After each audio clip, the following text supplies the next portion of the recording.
민주당이 당의 쇄신을 이끌 혁신기구 수장으로 김은경 한국외대 법학전문대학원 교수를 임명했습니다. 민주당 내부에서 기대와 우려의 목소리가 섞여 나오고 있는데요. 한편 김기현 대표 체제 100일을 맞은 국민의힘은 본격적인 총선 모드에 들어갔습니다. 검사 공천 우려에 대해서는 절대 일어나지 않을 것이라고 강조했는데요. 관련 내용과 함께 정치권 이슈들 짚어보겠습니다. 김병민 국민의힘 최고위원, 김수영 전 양천구청장 함께합니다. 두 분 어서 오십시오. 네, 안녕하세요. 안녕하십니까? 먼저 민주당 혁신위원장 이야기부터 해보겠습니다. 드디어 어제 결정이 됐습니다. 일단 이번 인선 어떻게 평가하시는지 두 분의 의견부터 듣고 대담 이어갈 텐데요. 먼저 여쭤보겠습니다. 네, 그 이래경 이사장 이후에 좀 시간을 좀 많이 끌었습니다. 그만큼 고심이 깊었던 게 아닌가라는 생각이 듭니다. 그리고 또 여러 가지 검증을 오랫동안 했다고 들었습니다. 이래경 이사장 덕분에 온갖 SNS를 다 뒤져보고 또 그리고 심지어는 재산 관계까지 다 확인하고 했다고 했는데 중요한 것은 혁신위원회의 위원장입니다. 그래서 그럴 만한 당의 내부를 개혁하고 혁신할 수 있는 그런 능력과 자질이 있는지 이런 것들도 중요할 것 같습니다.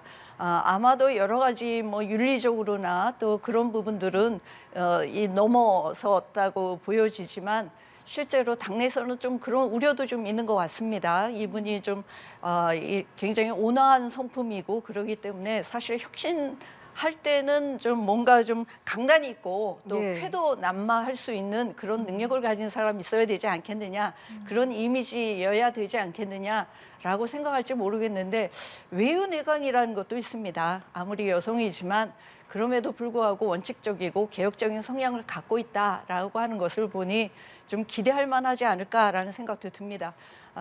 결국은 내년 총선을 위한 혁신이기 때문에 당 내부에 여러 가지 그동안에 정체되어 있었던 것들, 그리고 강성 지지자로부터 휘둘리지 않는 정당, 그리고 또 총선 룰이 어느 정도 좀 갖춰졌지만 총선 룰에 대한 것들도 여러 가지 불만이 있는 또 신인 또 정치인들도 있기 때문에 그런 부분까지 총체적으로 좀 다뤄지지 않을까 이렇게 기대됩니다. 예, 하마평에 오르고 어떤 인물이 될 것인가 거론이 되면서 아마 눈여겨보셨을 텐데 이번 인선 어떻게 바라보셨는지 궁금합니다.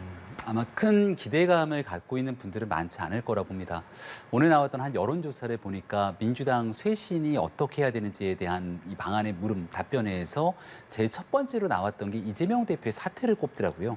무려 42.4%.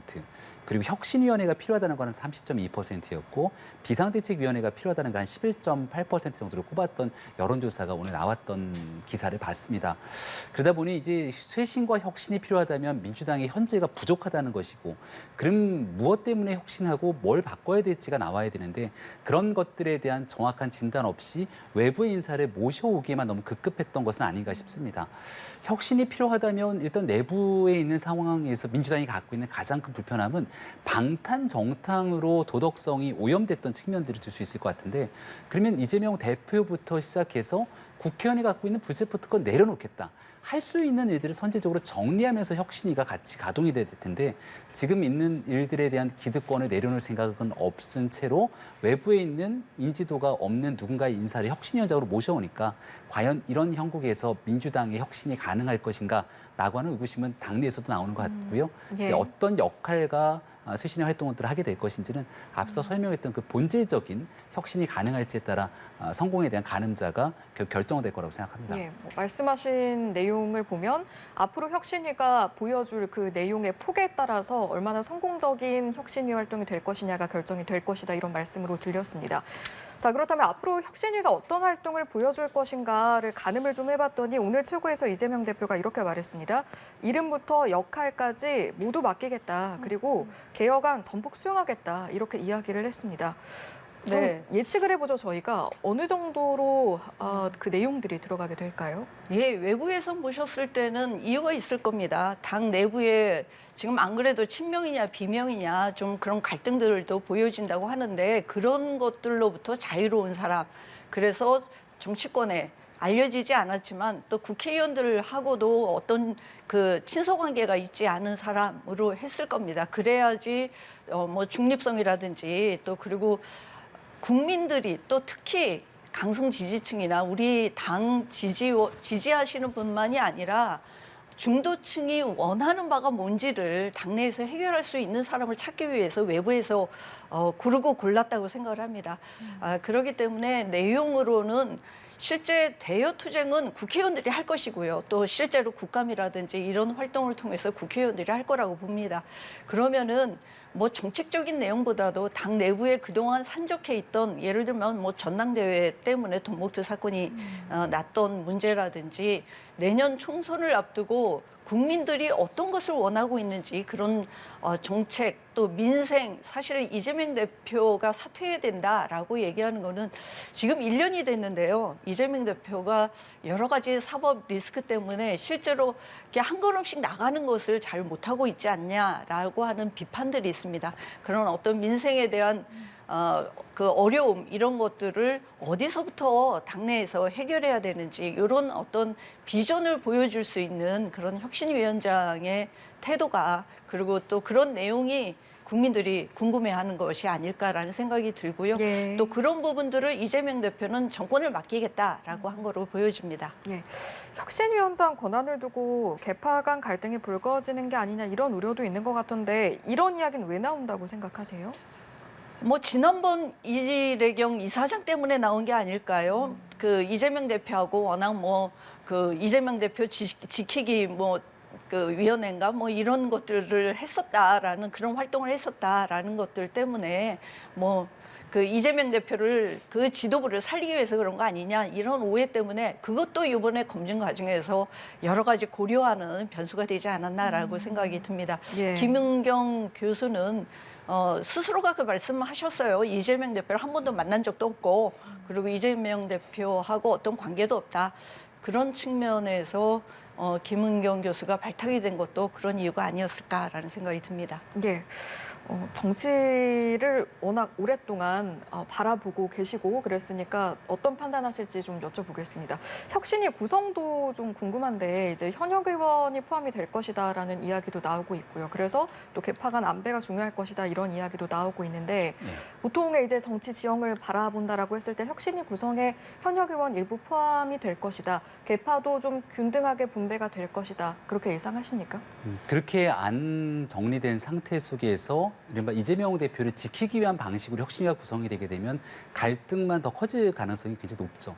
혁신이라는 건 스스로의 뼈를 깎고 가죽을 벗겨낸다는 심정으로 변화를 가져가는 겁니다. 그러면 누군가에게 불편하게 칼을 휘두를 수밖에 없게 되는데 혁신의 칼끝이 특정 진영만 향하게 된다면 반대 진영 내에서는 아무리 좋은 혁신안이라 하더라도 받아들일 수가 없겠죠. 그래서 애당초에 말씀드렸던 게 혁신하려면 나 스스로 기득권을 내려놔야 되고 이재명 대표에게 제기되고 있는 가장 무거운 사법 리스크 때문에 방탄정당이 오명이 씌워지지 않았습니까? 그럼 여기에 대해서 애당초 당헌 80조 개정의 문제 그리고 불체포 특권으로 얘기되고 있는 방탄정당의 문제 이런 기득권들을 다 내려놓겠다.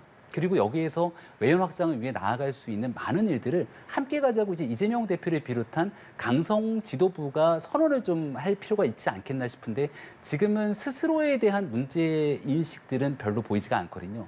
자꾸 원인을 내가 아닌 다른 사람을 통해서 찾기 시작하는 순간 혁신이 제대로 완성되기는 상당히 어렵다라는 것이 과거부터 정치권에 있어왔던 전례라고 볼 수 있을 것 같습니다. 이제부터 이재명 대표 지도부가 어떤 의지를 갖고 혁신위원들이 인선하는지에 따라서 그 결과들이 보여질 것이기 때문에 정말 모든 것들을 내려놓고 막강한 권한을 줄 수 있는 혁신위원들을 구성할 수 있을지 그 위원 면면을 보고 판단하면 좋겠습니다. 예. 뭐 당장 전망보다는 앞으로 어떤 구성을 보여주는지가 앞으로의 방향성을 보여줄 것이다라는 말씀으로 제가 듣겠습니다. 그렇다면 구청장께 여쭤봐야 할 것 같네요. 혁신위 구성원이 또 중요할 것 같아요. 내용 못지않게 어떻게 예상을 하십니까? 뭐 외부 인사도 들어가고요. 저는 당내 인사도 당연히 들어가야 된다고 생각을 합니다. 김은경 교수가 뭐 정치적인 경험이나 또 이런 것이 정치 경력이 없기 때문에도 그렇고 당 내부 사정에 잘 모르지 않겠습니까? 그리고 또 기존의 혁신위원회에서 한 50개 정도 되는 혁신의 주제들을 또 잡고 있다고 하니까 그런 내용들도 우선 또 살펴봐야 될 것이고요. 예.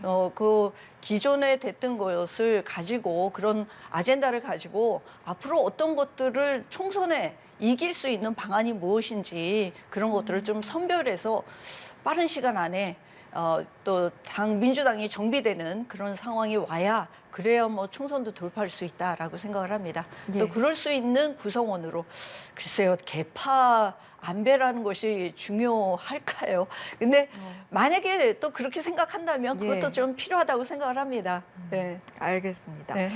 민주당 이야기 해봤고요. 국민의힘 이야기로 넘어가 보겠습니다. 김기현 대표 어제 취임 100일이었고 또 기자회견을 가지고 여러 가지 이야기를 했는데 그중에 이제 또 눈길을 끌었던 게 아무래도 총선을 앞두고 있다 보니까 기자들 사이에서도 몇 가지 질문이 나왔고 검사 공천설에 대해 이야기를 하니까 터무니없다 다시 한번 선을 그었습니다.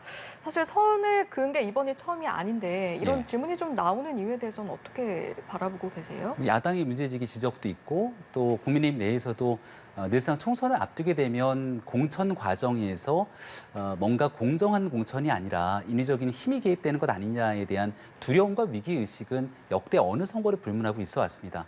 이제 그런 측면에서 나오게 되는 우려들이 있기 때문에 김기현 대표가 선거, 전당대회를 치렀던 후보 시절부터 당선되고 난 이후 또 취임 100일이 된 지금 상황에 이르기까지 절대로 인위적으로 누군가를 찍어내거나 끌어내기 위한 공천 과정들, 그런 불합리한 공천은 없을 거다. 이렇게 단언하고 있는 상황이고요.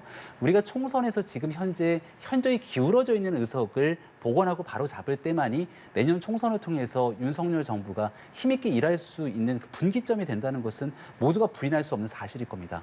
그럼 공천 과정에 잡음이 없어야 될 것이고 민주당에 있는 후보들과 견주어서 확실하게 경쟁력이 있는 후보들을 찾아서 공천하는 게 핵심적인 과제일 것이거든요. 그러니까 거기에 대한 원칙적인 측면에서 우려를 갖고 있는 과거에 잘못됐던 공천 학살 등에 대한 그런 일들 반복되지 않을 거라고 하는 메시지를 김기현 대표가 시종일관 주고 있다 이렇게 말씀드리겠습니다. 예. 공천 관련한 김기현 대표의 답변 어떻게 들으셨는지요? 예, 그 검사 공천을 무더기로 하지 않겠다라는 얘기를 지금 계속 여러 번 반복을 하고 있는데요. 그런 질문이 나오는 것은 김기현 대표가 그러면 강단 있게 그걸 해낼 것인가에 대한 의구심이거든요. 그거는 김기현 대표로 대변되는 지도부가 사실 그동안에 뭐 이제 존재감이 없니 어쩌니 이제 이런 얘기들을 하다 보니까 또 김기현 대표의 정치 그 경력을 보시면은 실제로 강단 있게 돌파하거나 이런 것들을 별로 본 적이 없습니다. 그리고 이번 뭐 대표 선출 과정에서도 보았듯이 사실 용산의 심기 보존에 급급해하는 것 그리고 지금까지의 과정이 용산 대통령실의 눈치를 보면서 거기에 맞서서 편을 들어주는 그런 모습들을 봤기 때문에 앞으로도 검사 공천하고 하는데 앞장서지 않겠냐라고 하는 우려들을 당 내부에서도 아마 할 것입니다. 그런 부분을 좀 염두에 둬야 될 것 같고요. 김기현 대표는 말이 아니라 실제로 어떤 행동을 통해서 안심을 시킬 수 있는 방안이 필요하지 않을까라는 생각이 듭니다. 예를 들면 이번에 뭐 중국하고의 갈등이나 이런 것들에서도 김기현 대표가 용산 대통령실의 말을 반복하는 것이 아니라 예를 들면 미국 일변도의 외교 관계나 이런 것들에 중국과의 관계도 중요하다라는 뭐 메시지를 낸다든지 뭔가 다른 목소리를 낼 때 당도 뭔가 이렇게 독립적으로 자기 목소리를 내는 그리고 또 다른 그 행보를 할 수 있는 그런 강단이 있구나라는 것을 또 보았을 때 공천에 있어서 신뢰를 하지 않을까라는 생각이 듭니다. 예, 지도부 발언 관련해서는 최고위원께서 또 덧붙일 말씀이 있으실 것 같아서 발언 기회 드리겠습니다. 네, 집권당과 정부가 서로 다른 목소리를 내게 된다면 아마도 콩가루 집안 아니면 여기에 대한 불협화음으로 인해서 제대로 된 국정을 이끌 수 없는 무능한 집단이라는 평가가 뒤따르게 될 겁니다. 지금 국민의힘이 김기현 대표 체제 들어서 집권당으로서 굉장히 안정감을 보여주고 있는데요. 정부가 하고 있는 정책 방향에 맞추어서 또 집권당이 해야 되는 역할들을 서로 주거니 받거니 하게 되는 협조적인 관계가 매우 유기적으로 잘 이루어지고 있습니다. 반면에 민주당에서는 당내에서 여러 불협화음들이 거듭 나오고 있는 상황이고 지도부가 갖고 있는 문제 제기 그리고 여기에 대한 의원들 간의 갈등들이 여과 없이 드러나다 보니까 그런 말씀을 주시는 게 아닌가 싶은데 싱하이밍 대사의 이 대한민국 국격을 모독하는 듯한 망언에 대해서는 민주당에서도 인정하고 있는 상태고 여기에 대해서 제대로 된 사과나 재발 방지 대책조차 언급하지 않는 것이 현재 중국이 보여주고 있는 태도입니다. 그럼 이런 일들에 대해서 오히려 중국 정부를 비호하는 듯한 메시지를 내는 것이 과연 대한민국 정치인이 해야 될 역할인가에 대한 비토의 여론들도 상당하다는 점을 저는 민주당이 좀 인식했으면 좋겠고요. 일단은 집권당으로서 해야 되는 가장 막중한 책임은 국민들의 삶, 민생, 그리고 정말 국가가 해야 되는 방향성에 따라서 뚜벅뚜벅 그 일을 다해가며 걸어가는 일이라고 생각합니다. 그 일을 잘 수행하고 있고, 다만 이제 총선을 앞두고 있는 시기이기 때문에 국민들께서는 과거에 있었던 정치에 대한 좀 부족함들을 지적하면서 다음 총선에서는 새로운 인물의 변화를 갈망하는 국민들이 많으실 겁니다. 지금부터는 어떤 새로운 인물들로 또 새로운 정책으로 다음 총선에서의 국민께 비전을 보여드릴 수 있을까에 대한 긍정적인 혁신 경쟁이 돼야 된다고 생각하고, 이런 일들이 이제 찬문을 끼얹듯이 조국 전 장관의 출마성 등 과거로 퇴행하는 정치를 끌어내는 것, 이게 이제 양당이 서로 두고 경쟁해야 되는 지점이 있다고 말씀을 드리겠습니다. 네. 네. 글쎄요. 지금 그 조국 전 장관 출마설이 있는 가운데 또 한편으로는 우병우 전 수석의 또 출마설도 있습니다. 그 모든 것들을 사실 이제 그 과거로 다시 돌아가는 거 아니냐, 또 다시 그 양대 진영으로 싸우는 거 아니냐, 이런 우려도 있으실 텐데, 그거는 또 그것대로 또 양당에서 총선에 무엇이 유리할 것인가, 그리고 국민들이 어떤 목소리를 또 그리고 국민들이 어떤 태도를 원하는가라는 것을 좀 귀를 기울여야 될 부분이고요. 중국하고의 관계는 지금 당장에 사실 경제적으로도 그렇고 기업이 굉장히 힘든 과정에 있습니다. 그런 부분들을 챙기는 것이 저는 민생이라고 생각합니다. 그러면은 정부에서 외교적으로 그렇게 하고 있을 때 여당의 국회의원들은 뭘 하고 있느냐라는 국민들의 비판적인 목소리도 있을 겁니다. 그런 것들도 귀 기울이고, 그러면 여당의 국회의원들은 또 다른 외교 채널을 좀 가질 수 있지 않을까라는 생각도 듭니다. 지금 야당 의원들이 중국에 방문한 거 가지고 말씀하시는데, 저는 좀 그런 부분에 대해서 오히려 여당 국회의원들이 먼저 중국도 찾아가고 또 일본도 찾아가고 이렇게 하면서 외교의 폭을 넓혀서 국민에게 이익이 되는 것이 무엇인가를 좀 보는 것이 필요하다. 그런 것들을 진두지휘하는 것이 김기현 대표의 역할이다. 저는 그렇게 생각을 합니다. 네, 알겠습니다. 그리고 김용민 최고위원 나오신 김에 이것도 좀 여쭤봐야겠는데, 이제 총선이 얼마 안 남다 보니 김기현 대표 어제 발언 중에 이것도 계속해서 주목받고 있습니다. 당 지도부가 험지를 출마하거나 불출마할 가능성에 대해서 선당후사 이렇게 언급을 했습니다. 그럼 앞으로 좀 가능성을 저희가 좀 추측을 해본다라고 했을 때 지도부는 총선에서 참여하지 않을 가능성, 출마하지 않을 가능성도 꽤 높다라고 판단할 수 있는 겁니까? 글쎄요, 그 선당 후사라는 말은 이제 원론적인 차원에서 당 지도부가 해야 되는 기본적인 자세를 김기현 대표가 언급했다고 생각을 합니다. 이제 공천에서 어떤 사람이 어느 지역에 출마를 하고 또 어느 지역에 출마하지 않게 되는지에 대한 여부는 아마 그동안 숱한 총선을 지켜봤던 유권자분들도 다 판단하시겠습니다만, 아마 올해 연말, 내년 연초쯤이 되면 그때부터 이제 공천 과정들이 막 진행이 되게 됩니다. 그때 최종적인 과정에서의 결심을 갖고 더 이상 나는 이제 출마하지 않겠다, 불출마 선언하는 다선 의원들도 있을 것이고, 또 앞서 말씀드린 것처럼 새로운 비전을 가지고 총선 출마에 대한 의지로 새로운 인재 영입들까지 이 모든 게 하나의 전략 아래서 이루어지게 되겠죠.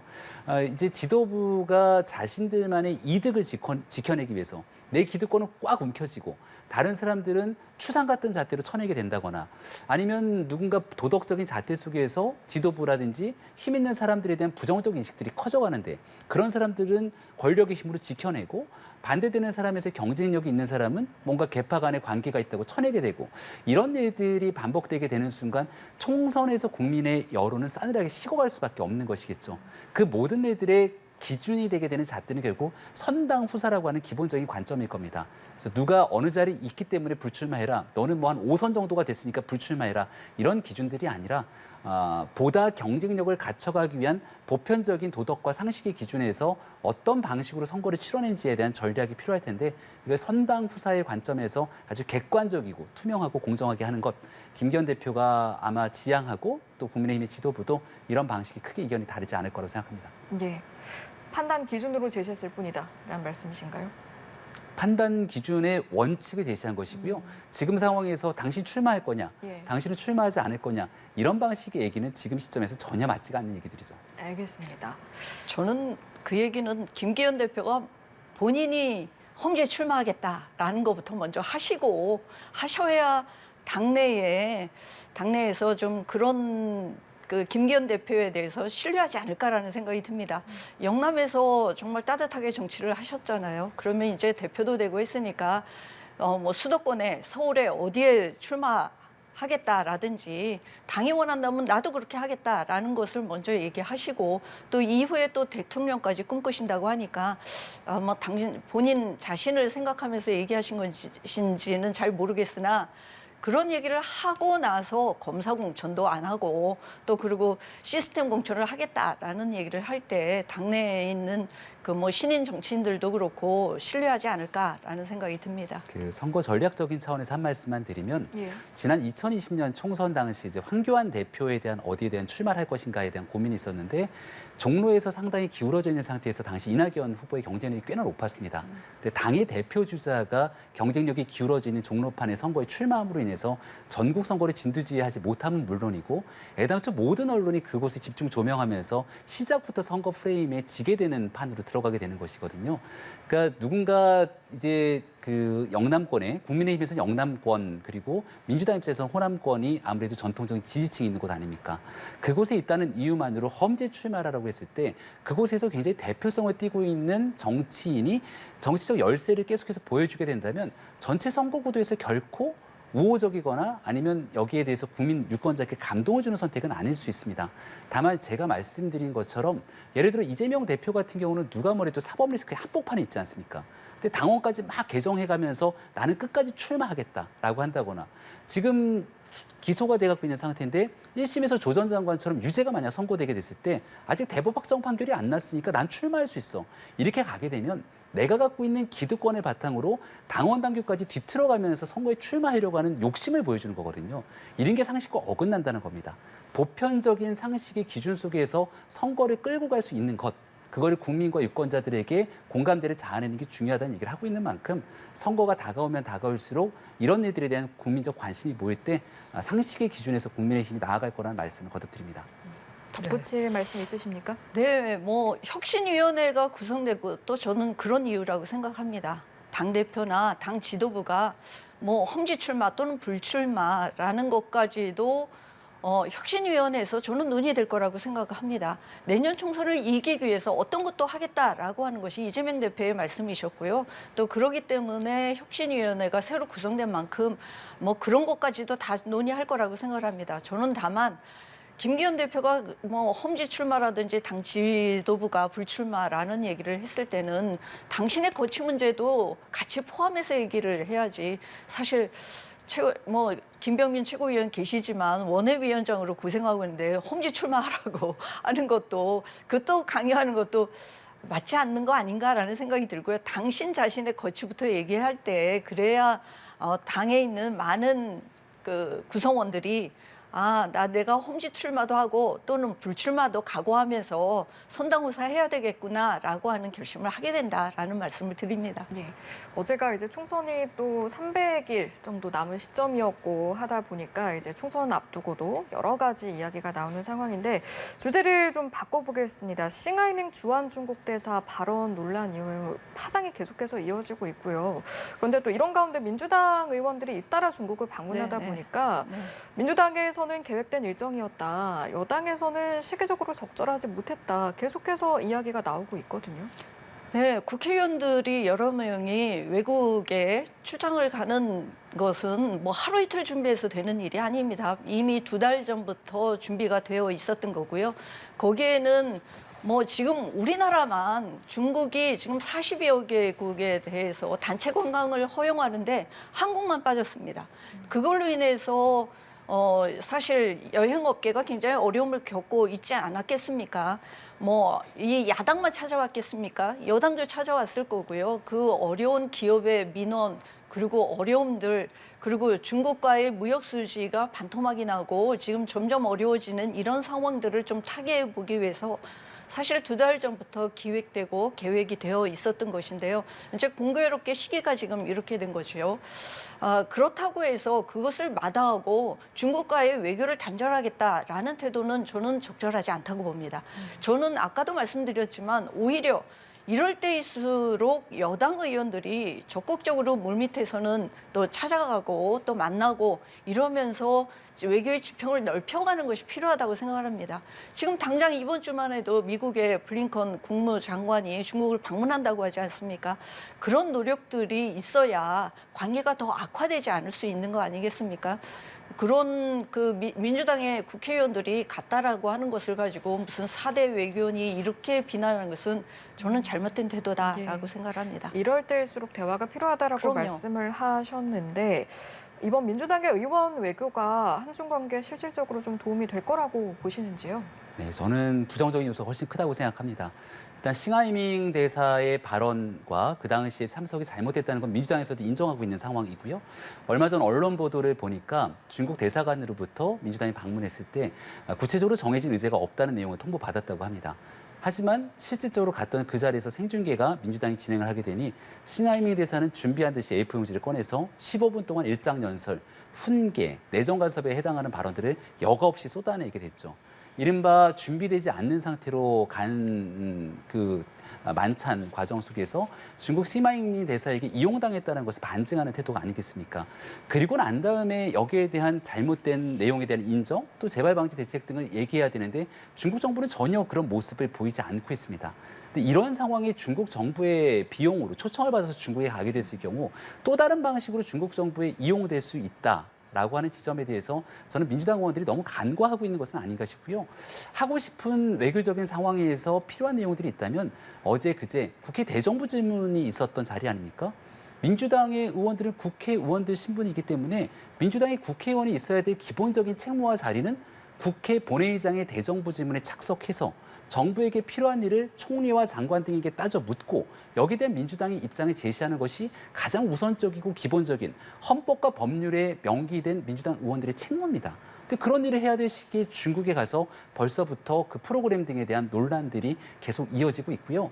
여기에 대한 무슨 경제적인 문제 풀어내기 위해서 간다고 말씀하시는데 지난 사드 보복 이후로 한한령 등 여러 가지 경제적 어려움이 이어져서 우리 기업들이 중국에서 많이 철수했던 상황들을 많이들 알고 계실 텐데 이게 지난 문재인 정부 5년 내내 함께 이어졌던 일들입니다. 그렇게 쉽게 가서 풀 수 있는 일이면 지난 5년 동안 문재인 정부 시절 집권당이 무엇을 했습니까? 근데 이렇게 했던 내용들을 지금 정부 여당이 중국과의 관계 속에서 다소 악화되어 있는 과정들을 윤석열 정부의 책임으로 몰고 야당이 가서 뭔가를 하겠다라고 하는 방식의 액션들이 그렇게 타당치 않다고 생각하고 할 수 있는 일들을 하기 위해서 국익을 좀 모아내기 위한 국회의원의 책무에 집중하는 것이 온당하다고 생각합니다. 예. 근데 말씀하신 부분 중에 비용과 관련된 부분이요. 이것도 좀 공방이 있던데 민주당에서는 초청국에서 비용을 내는 게 맞다라고 하고 김기현 대표는 이거 뇌물외유 아니냐 형사처벌 가능성에 대한 언급까지 이야기를 했거든요. 저는 김기현 대표가 너무 나가신 거 아닌가라는 생각이 듭니다.